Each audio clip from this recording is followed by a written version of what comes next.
কুরবানির ঈদ মানেই আনন্দ, ত্যাগ আর ব্যস্ততার এক ভিন্ন আবহ। তবে এই ব্যস্ততার মাঝেই প্রতি বছর অসাবধানতা ও প্রয়োজনীয় প্রস্তুতির অভাবে ঘটে নানা দুর্ঘটনা।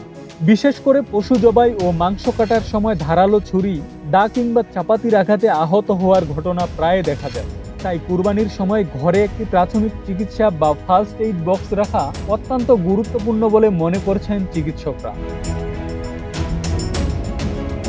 বিশেষজ্ঞদের মতে কুরবানির সময় সবচেয়ে বেশি ঘটে হাত পা কেটে যাওয়া, রক্তপাত, পা পিছলে পড়ে আঘাত পাওয়া কিংবা গরম পানিতে ঝলসে যাওয়ার মতো দুর্ঘটনা। এসব পরিস্থিতিতে দ্রুত প্রাথমিক চিকিৎসা দিতে পারলে বড় ধরনের ঝুঁকি অনেকটাই কমানো সম্ভব হয়। কিন্তু অনেক পরিবারেই ফার্স্ট এইড প্রয়োজনীয় উপকরণ না থাকায় ছোট আঘাতও পরে গুরুতর হয়ে দাঁড়ায়।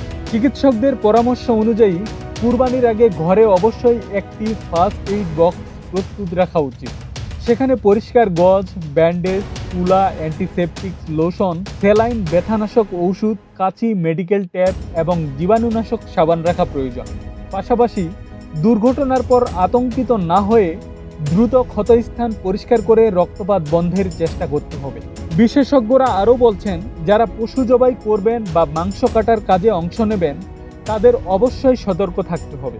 ভেজা স্থানে কাজ না করা, ধারালো অস্ত্র সাবধানে ব্যবহার করা এবং শিশুদের এসব সরঞ্জাম থেকে দূরে রাখা জরুরি।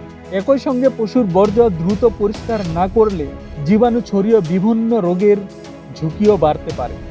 সচেতন মহলের মতে কুরবানির আনন্দ যেন কোনো দুর্ঘটনায় ম্লান না হয়ে যায় সেজন্য আগে থেকেই সতর্কতা ও প্রাথমিক চিকিৎসার প্রস্তুতি নেওয়া প্রয়োজন। কারণ সামান্য একটি ফার্স্ট এইড বক্সই জরুরি মুহূর্তে বড় বিপদ থেকে রক্ষা করতে পারে পুরো পরিবারকে। আব্দুস সালাম, প্রজন্ম 24।